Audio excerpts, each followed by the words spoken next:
শবে বরাত, লাইলাতুল কদর বা ভাগ্য রজনী মূলত একই জিনিস। তিন দেশের ভৌগোলিক অবস্থান ভেদে ভাষার তারতম্যের কারণে নাম তিনটা হয়েছে। আসসালামু আলাইকুম রহমতুল্লাহ। ইন্নাল হামদুলিল্লাহ ওয়াসসালাতু ওয়াসসালামু আলা রাসূলিল্লাহ ওয়া আলা আলিহি ওয়া সাহবিহি আজমাইন। আম্মা বাদ। সম্মানিত দিনী ভাই, আমাদের সম্মুখে পবিত্র শাবান মাস, যে মাসের একটি আমাদের প্রচলিত একটি আমল, যেটাকে আমরা শবে বরাত হিসেবে জানি। এই শবে বরাত আমাদের ভারত উপমহাদেশে পালন করা হয়। এটা কোরআন হাদিস অনুযায়ী কতটুকুন সঠিক এবং কতটুকুন ব্যাঠিক, এ বিষয়ে কিছু কথা বলবো ইনশাআল্লাহ। আমা তাওফীক ইল্লা বিল্লাহ। শবে বরাত শব্দটি আরবি শব্দ নয়, বাংলা শব্দও নয়, এটি ফার্সি শব্দ। শব মানে রাত, বরাত মানে ভাগ্য, যার বাংলা হয় ভাগ্য রজনী।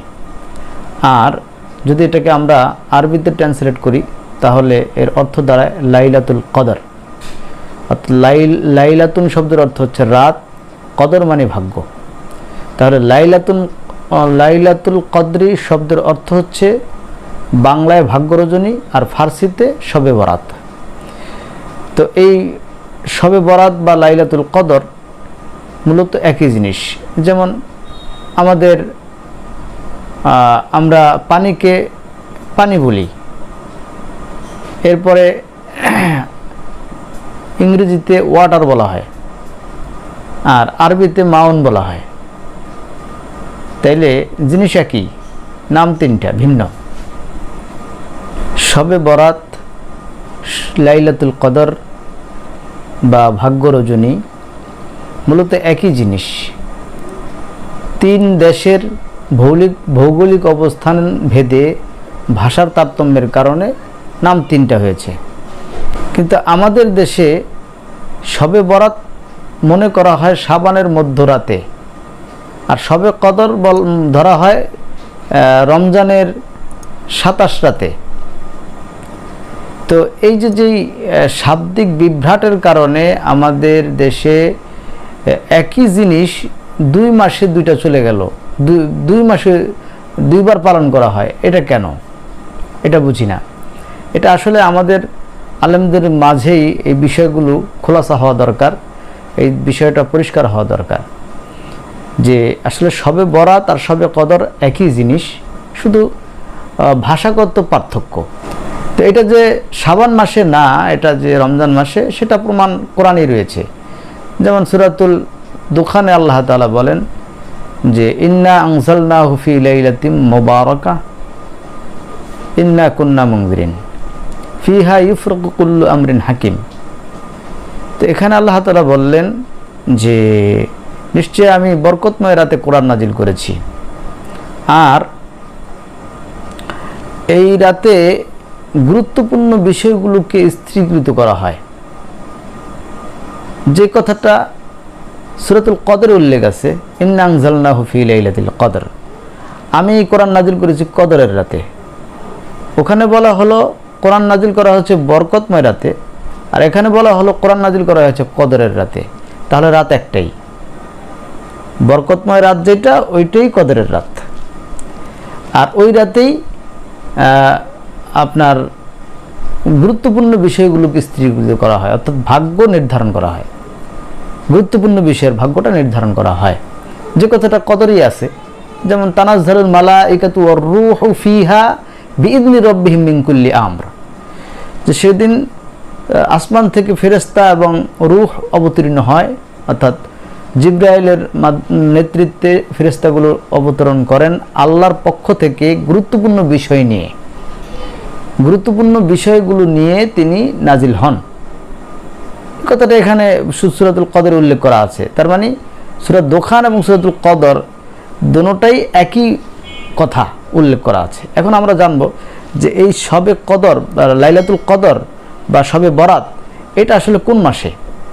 এটা কি শাবান মাসে নাকি রমজান মাসে?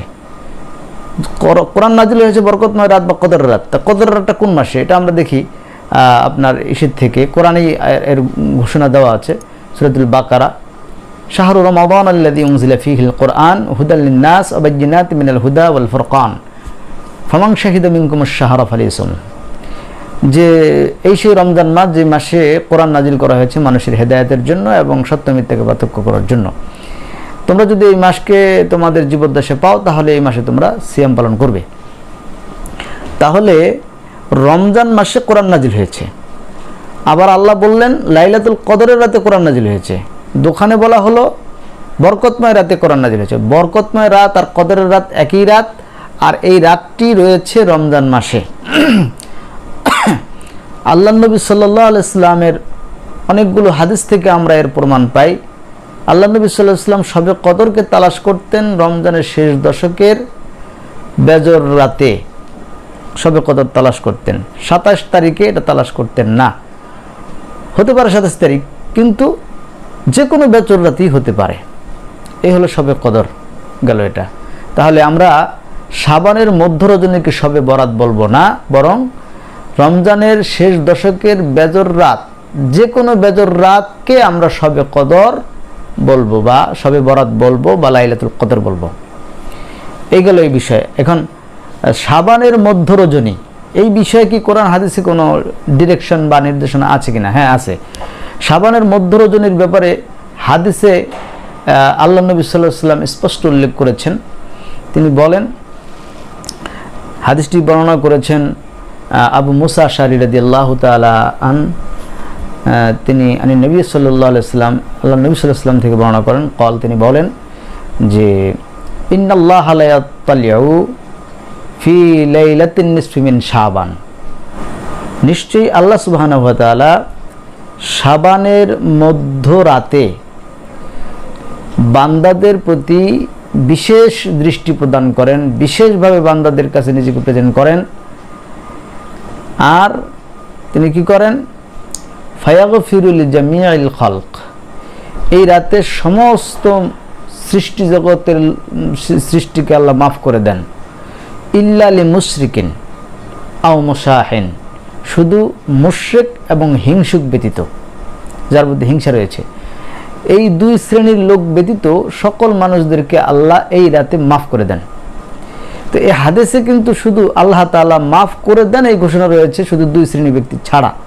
এখানে কিন্তু এই হাদিস কিন্তু বলা হয়নি যে এই রাতে ইবাদত করতে হবে, নামাজ পড়তে হবে, রোজা রাখতে হবে, এরকম কোনো কথা এই হাদিসে উল্লেখ করা হয়নি। এছাড়াও অন্য কোনো হাদিস দ্বারাও আমরা এই রাতে অধিক পরিমাণে ইবাদত করতে হবে, সিয়াম পালন করতে হবে, এই মর্মে কোনো আমরা সহি রেওয়ায়েত পাইনি। কিছু রেওয়ায়েত আছে যেগুলো গ্রহণযোগ্য নয়।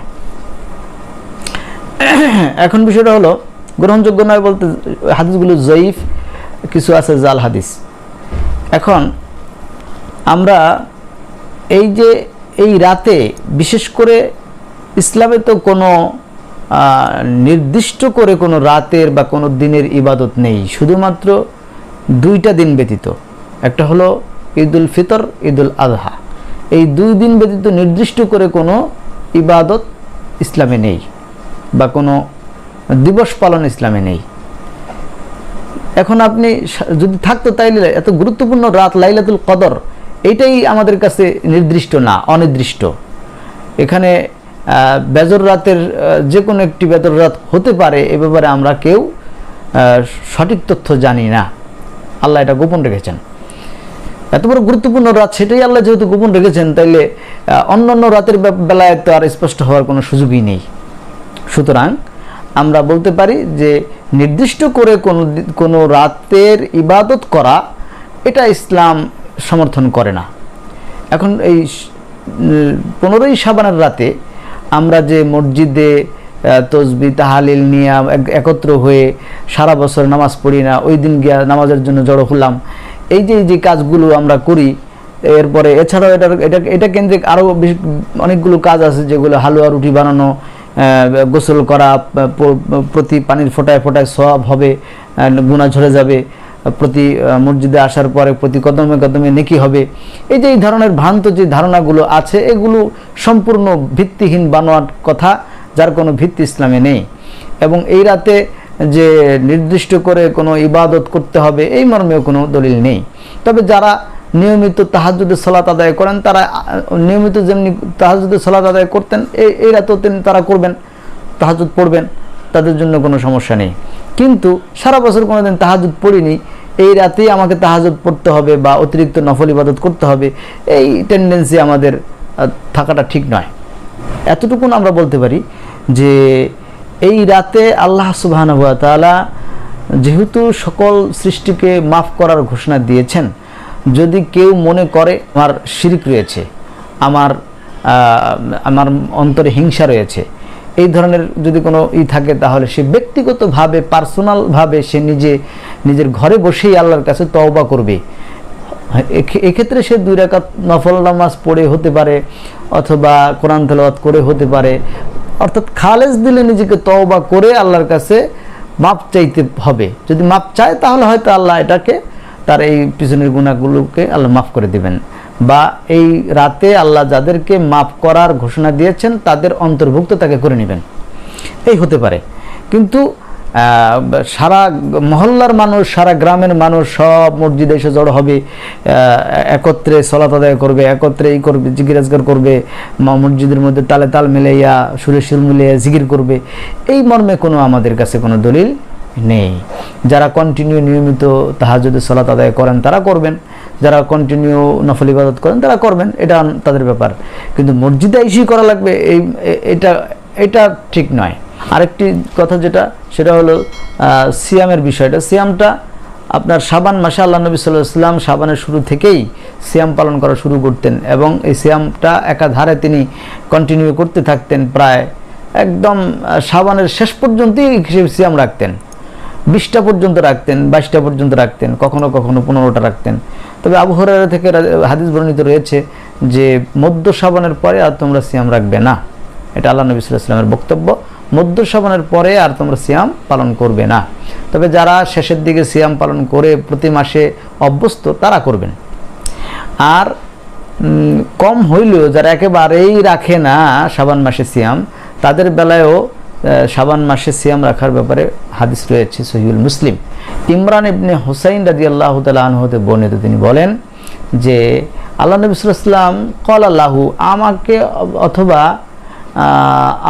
আখিরা অন্য কাউকে হয়তো জিজ্ঞেস করেছেন, তিনি এখানে নির্দিষ্ট করেননি, হতে পারে ইমরান ইবনে হুসাইনকে জিজ্ঞেস করেছেন অথবা অন্য কাউকে জিজ্ঞেস করেছেন, রাবি এই কথা বলছেন। তো কি বললেন যে আল্লাহ নবী তাকে জিজ্ঞেস করলেন, আসুমতা, তুমি কি সিয়াম পালন করেছ, তুমি কি সিয়াম করেছ মিন সারারি শাবানের মধ্য দিকে তুমি কি সিয়াম রেখেছো? তিনি বললেন কল আল্লাহ, না আমি সিয়াম রাখিনি। তখন আল্লাহ নবী সাল্লাল্লাহু আলাইহি ওয়াসাল্লাম বলেন যে ইদা আফতারতা, যখন তুমি রমজানের সিয়ামগুলো শেষ করবে তখন তুমি ফাসুম ইয়াউমাইনে, 2টি সিয়াম রেখে নিও। তাহলে এই হাদিস সহিহুল মুসলিম সহ আর অন্যান্য কিতাবেও রয়েছে।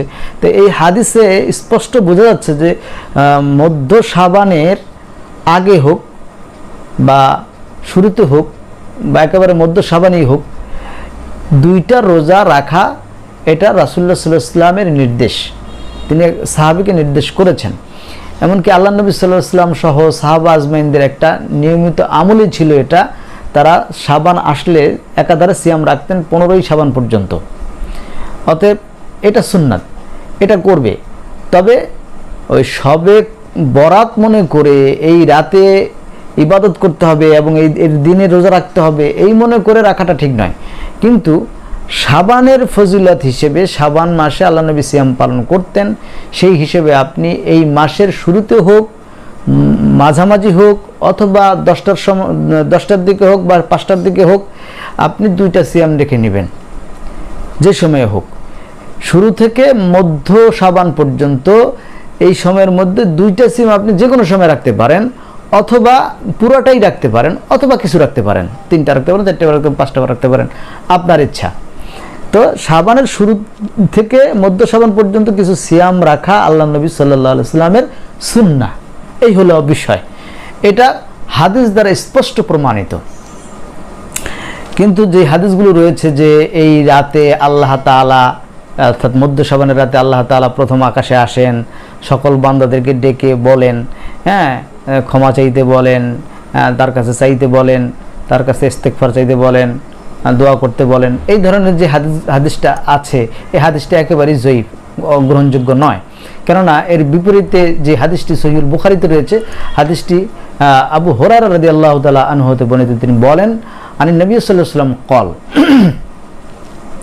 আল্লাহ নবী সাল্লাল্লাহু আলাইহি ওয়াসাল্লাম ইরশাদ করেন যে ইয়ানজিলু রাব্বুনা তাবারাকা ওয়া তাআলা, আল্লাহ সুবহানাহু ওয়া তাআলা তিনি নাজিল হন, চলে আসেন, কুল্লু লাইলাতিন ইলা সামাইদ দুনিয়া, প্রত্যেক রাতে প্রথম আকাশে নাজিল হন। কখন হন এটা?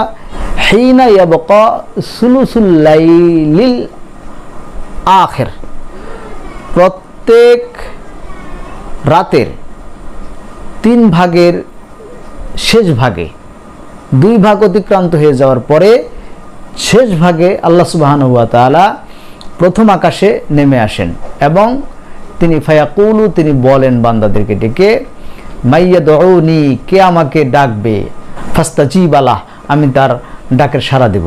কে আসুফ মাইয়াসআলুনি, আমার কাছে চাইবে, ফাউতিয়াহ, আমি তাকে দান করব। কে আসো মাইয়াস্তাগফিরুনি, কে আমার কাছে তওবা করবে, ইস্তেগফার করবে, আমি তার তওবাকে কবুল করব। ফাগফির লাহ, আমি তাকে ক্ষমা করে দেব। এই হলো হাদিস। এই হাদিসটা সহিহুল বুখারীর, হাদিসটা সহি।